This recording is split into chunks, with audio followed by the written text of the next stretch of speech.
जन्म लिया जब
गुरुदेव से कि हे गुरुदेव आप मेरे सामने आ जाए, क्योंकि मेरे जो नैन है ना, बहुत दिनों से इन नैनों ने आपके दर्शन नहीं किए हैं।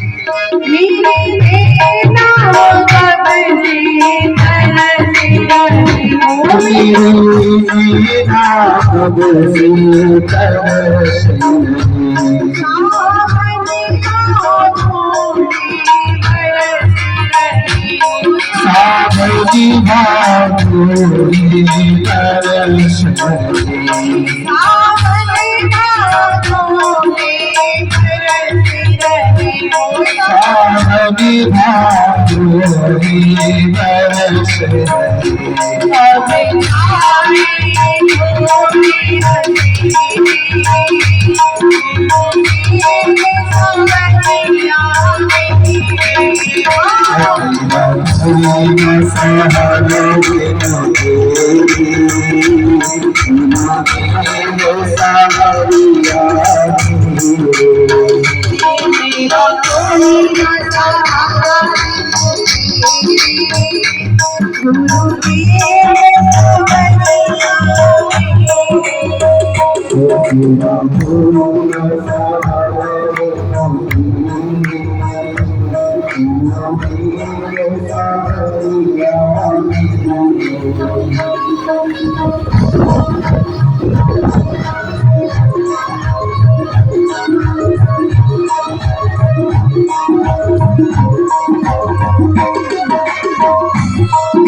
सदगुरुदेव भगवान की जय हो।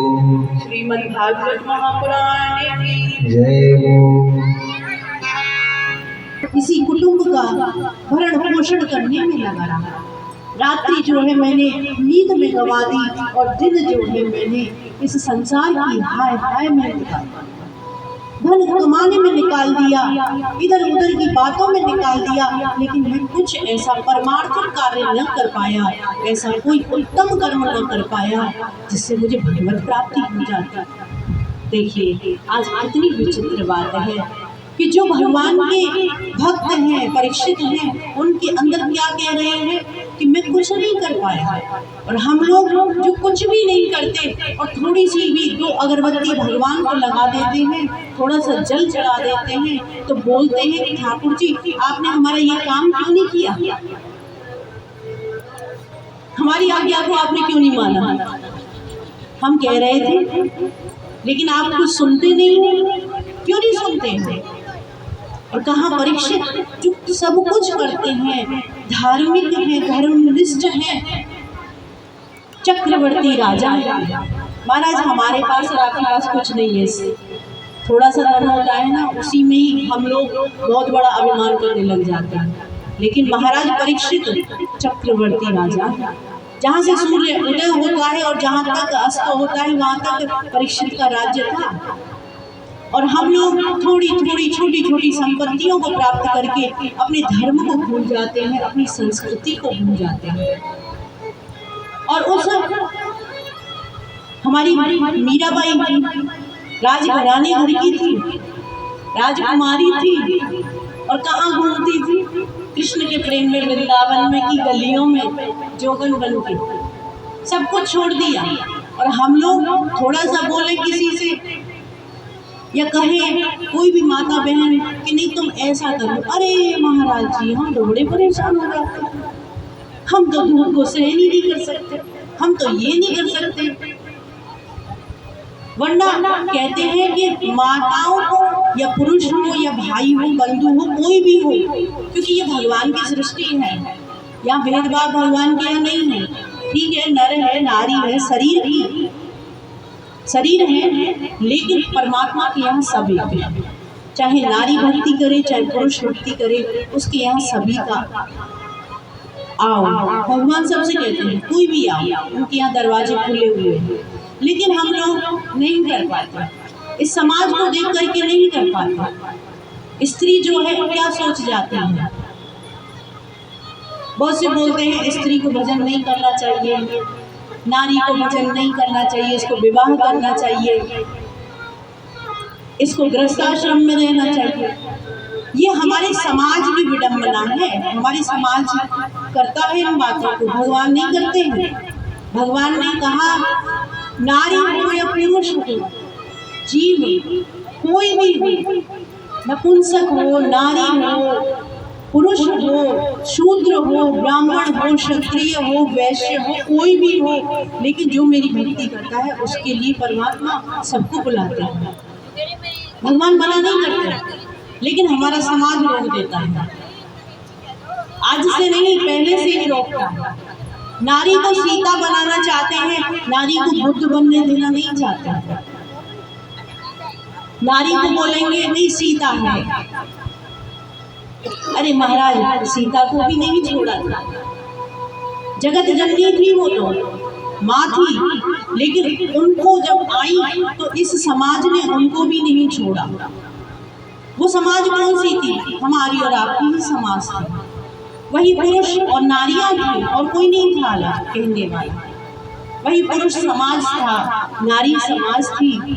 पुरुषों ने कह दिया था अरे राम ऐसे हैं जो रावण के यहाँ इतने दिन सीता जी रह कर के आई हैं, ये तो राम ही ऐसे होंगे जो रख लेते हैं। उस धोबी ने कहा था अपनी पत्नी से, तो राम जी ने देखिए क्या किया समाज के लिए, कि समाज में कोई भी आलोचना ना हो, कोई विरोध ना हो। तो प्रभु ने कहा माता जी से, माता जी जान गई, चली गई, कोई बात नहीं। तो ये समाज जो है महाराज स्त्री को सीता बनाना चाहता है, लेकिन यही स्त्री जब बुद्ध बन जाती है तो उसको कोई नहीं बनने देगा। यानी कि कोई स्त्री जब अपने घर से चली जाए, देखो ये आजकल के समाज की बात है, ये भी जरूरी है समाज में बातें करना।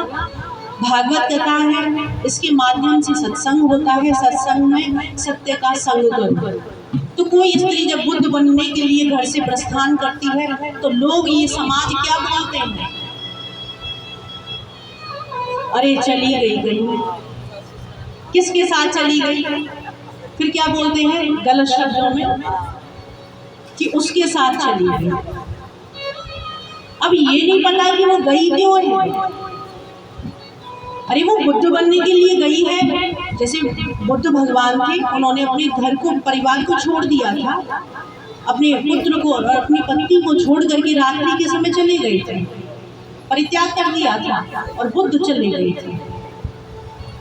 तो ऐसे ही अगर स्त्री किसी को छोड़ करके परिवार को छोड़ करके जाती है तो लोग समाज आप और हम सभी बोलते हैं, क्या बोलते हैं, अरे वो चली गई। कहाँ चली गई? अरे किसी के साथ चली गई। एक साधारण भाषा में बोलते हैं भाग गई।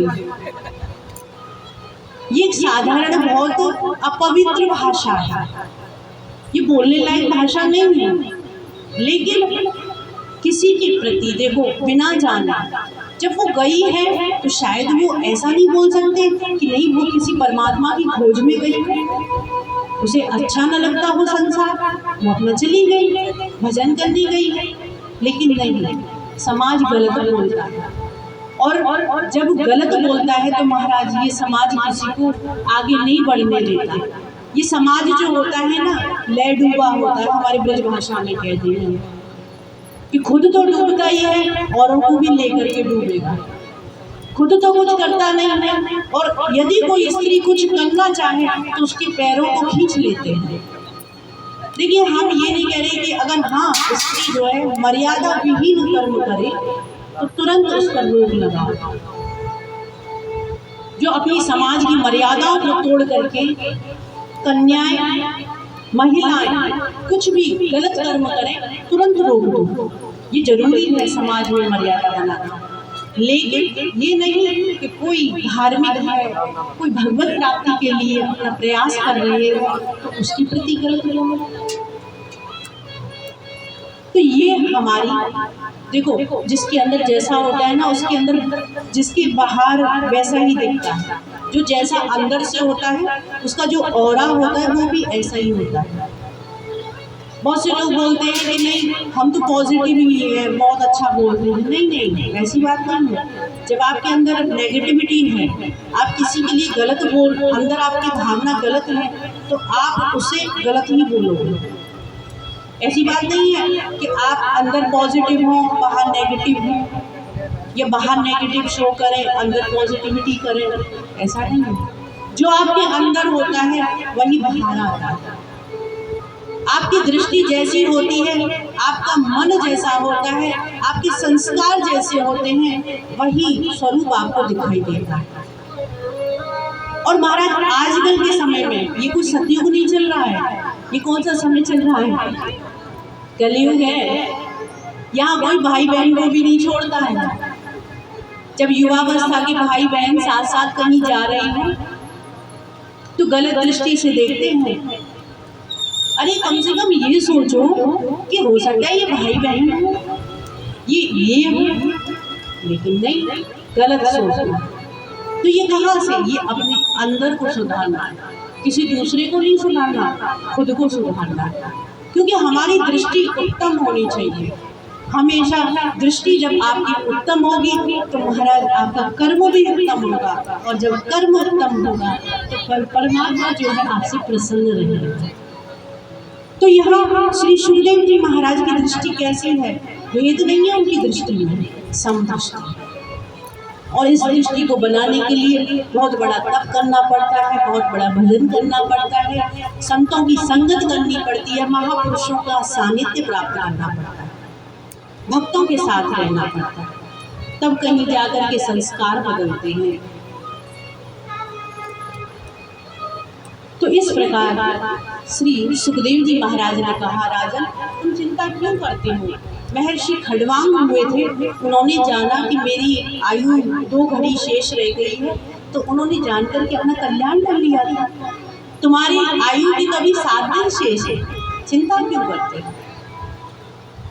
तो आज परीक्षित जो है उनके समर्पित होकर के कि प्रभु आपको जो उचित लगे, जैसा लगे, बस मेरी यही प्रश्न थे, आप मैं किसका भजन करूं, क्या करूं जिससे मेरी मुक्ति हो, मुझे सद्गति प्राप्त हो, मेरा मन जो है परमात्मा के चरणों में लगा रहे, ऐसी कोई युक्ति बताइए।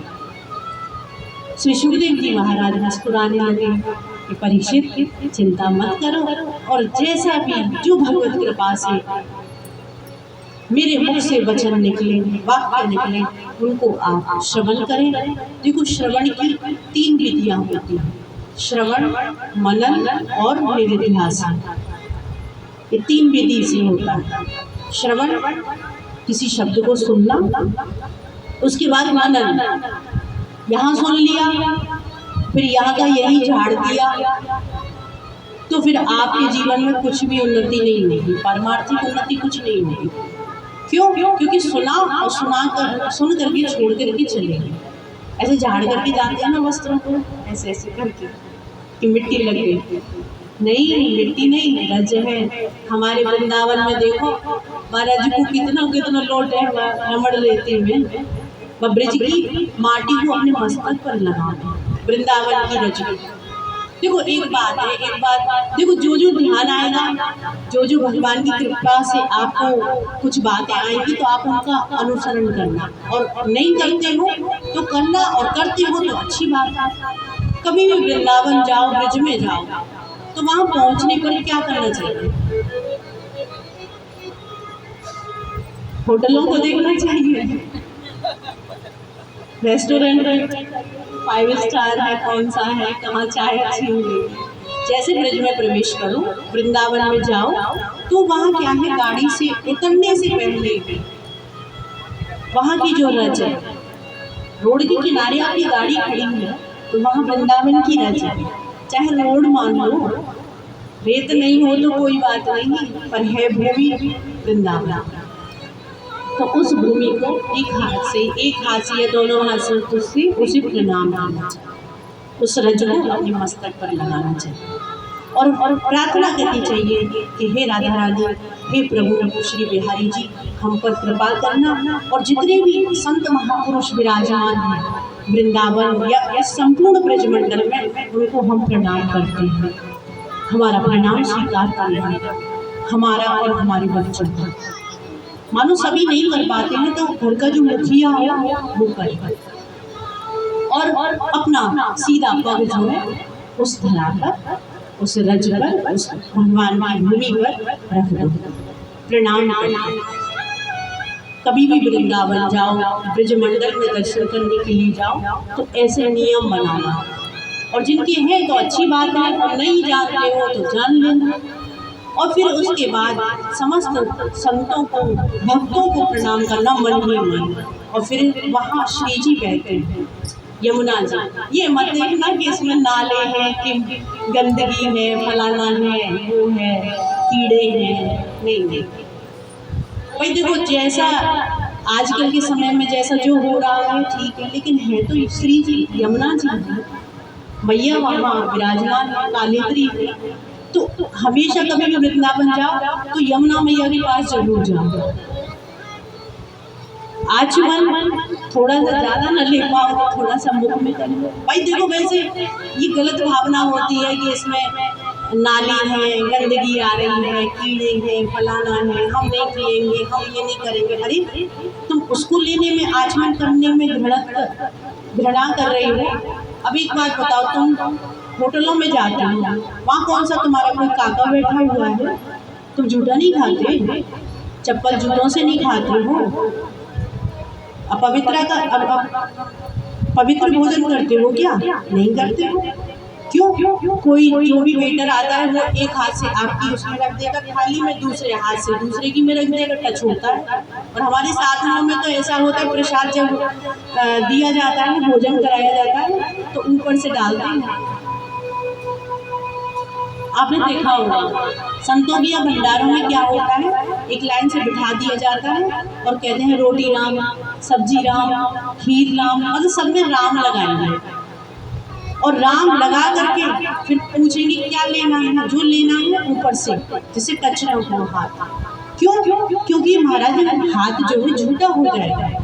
आपकी पत्तल से जब हाथ टच हो जाएगा तो झूठा हो जाएगा, और उस झूठे हाथ को हम भंडारे में लगाएंगे तो पूरा प्रसाद पवित्र हो जाएगा।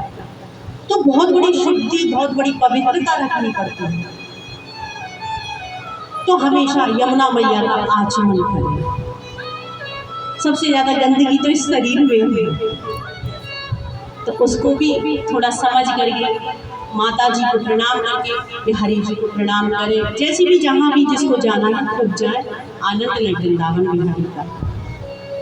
तो कुछ बातें ऐसी होती हैं जिनको हम नहीं जानते, उनको जानना चाहिए। तो बड़ी पवित्रता के साथ ठाकुर जी के दर्शन करने चाहिए, बिहारी जी के दर्शन करने चाहिए, तब दर्शन करने का फल प्राप्त होता है। और एक पिकनिक के रूप में हम जाते हैं, किसी भी तीर्थ में जाएं, चाहे आपके सालासर में जाएं, चाहे आपके खाटू श्याम में जाएं, कहीं भी दर्शन करने के लिए जाओ और एक पिकनिक का मन लेकर के जाओ, अरे वहाँ जाएंगे, खाएंगे, पिएंगे, मौज करेंगे, तो कुछ नहीं मिलता, दर्शनों का लाभ नहीं मिलता, बल्कि पाप लगता है। तीर्थ स्थानों पे जाने पर यदि हम अनुचित कर्म करते हैं तो महाराज उन तीर्थ स्थानों से हमें पाप की प्राप्ति होती है, फल की प्राप्ति नहीं होती, पाप लगेगा। तभी तो बहुत से लोग कहते हैं हम इतना करते हैं, वहाँ जाते हैं, वहाँ जाते हैं, वहाँ जाते हैं। वहाँ जाने के साथ साथ शुद्धि, पवित्रता नियम संयम सदाचार का पालन करना, ब्रह्मचर्य का पालन करना चाहिए तीर्थों में जाकर। प्रसाद अच्छा पाना चाहिए, ठीक है मजबूरी है आपकी, नहीं ले जा सकते तो हो सके जितना पवित्रता के साथ पाओ, जहाँ भी पाओ।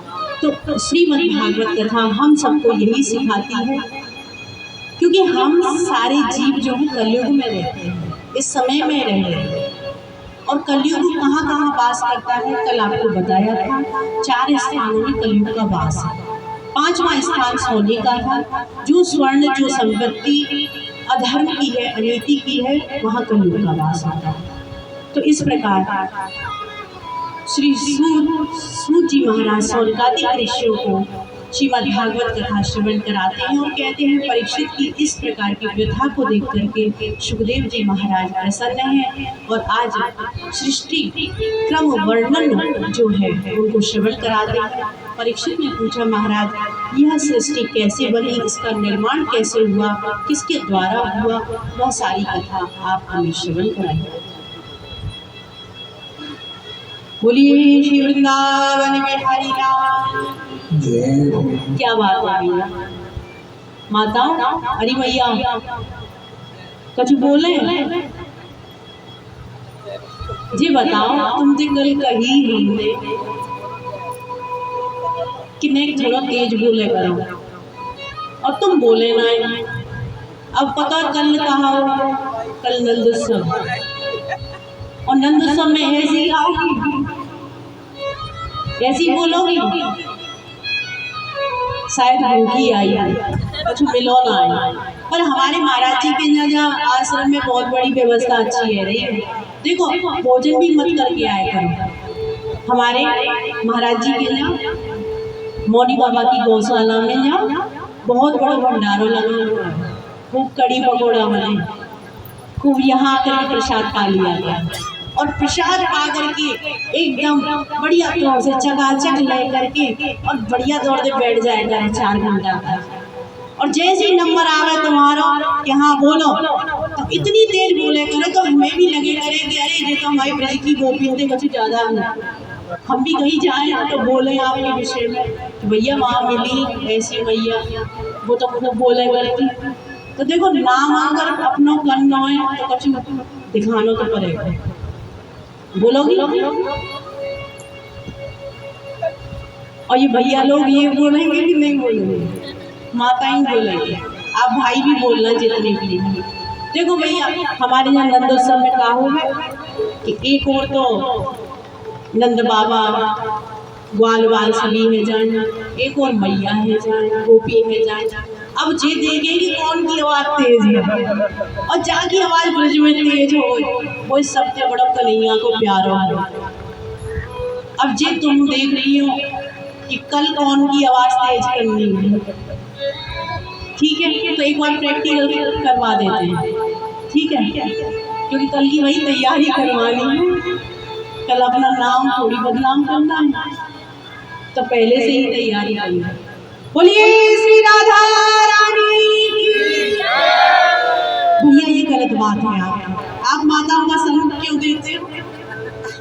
आपको संग नहीं देना चाहिए भाई। यहाँ तो पांडाल में तो सभी अपने अलग अलग हैं, यहाँ कोई किसी का नहीं है, ना कोई किसी की पत्नी है, ना कोई किसी का पति है, सब भगवान के। सब मिलके मत बोलना, माताएं बोलेंगी एक बार बोलना, भाई बंधु बोलेंगे, ठीक है। अब भैयाओं का नंबर है, देखो आप सहयोग मत करना इनका, घर पे तो बहुत करती हो, यहाँ मत करना, ठीक है। करोगी तो नहीं, इनकी आवाज में अपनी आवाज मत बोलना नहीं। अब भाई बोलेंगे, बोलिए वृंदावन बिहारी लाल की जय। देख लीजिए, और एक बार आपको बोलने के लिए फिर दोबारा बोला जा रहा है। देखो समझ जाओ, वो जो आवाज लड़ाई में निकालती हो ना, वो आवाज निकालो। बोलिए राधा रानी की जय।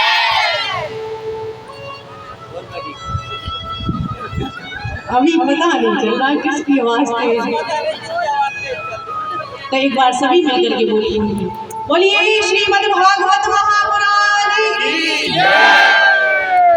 अब आनंद आया। अब लगाए हाँ कछु ब्रजवासी यहाँ बैठे हैं, सब बोलेंगे सब चालेंगे। हम अपने लाला से कह देंगे देख लाला कल तुम्हारा जन्मोत्सव होगा, नंदन जाएगा तो हमारे यहाँ सब तैयारी होगी। तो भैया तू समय से आ जाइयो लाला, कल नाचते गाते हुए लाला को जन्मोत्सव मनाएंगे और तैयारी भी हमने पूरी करवा देंगे। कन्हैया पूछ में लगाओ का तैयारी करवा दें तो हम बोल देंगे हाँ करवा देंगे। तो आइए श्रीमद् भागवत कथा प्रसंगों में प्रवेश करें।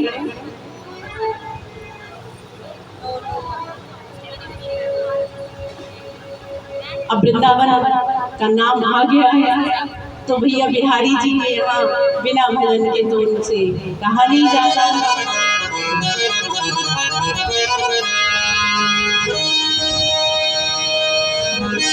वो वृंदावन जाऊंगी नहीं फिर लौट के आऊंगी। वो वृंदावन जाऊंगी नहीं फिर लौट के आऊंगी। वो बाजे मुरली बाजे मुरली। देखो ऐसे काम नहीं चलेगा। आप बैठी बैठी ये तालियां ऐसे बजाते नाचते गाते क्यों नहीं, नाचते क्यों नहीं? पर ढंगों से नाचो ना हमारे ब्रजवासी को। देखो आप पे चाहे बुरी लगे या भली लगे, नाचना तो आपको पड़ेगा। देखो क्यों? क्योंकि कल की तैयारी करवानी है।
चांदनी सूरत की दीवानी हो गई। चांदनी सूरत की दीवानी हो गई।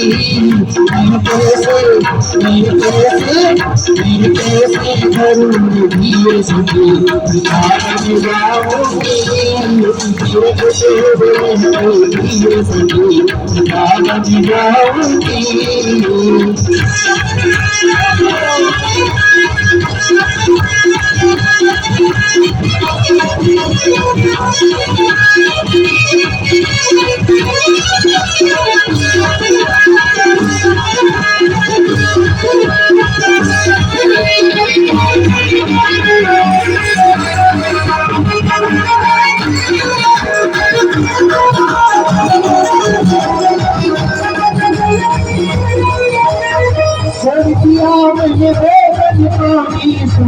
याद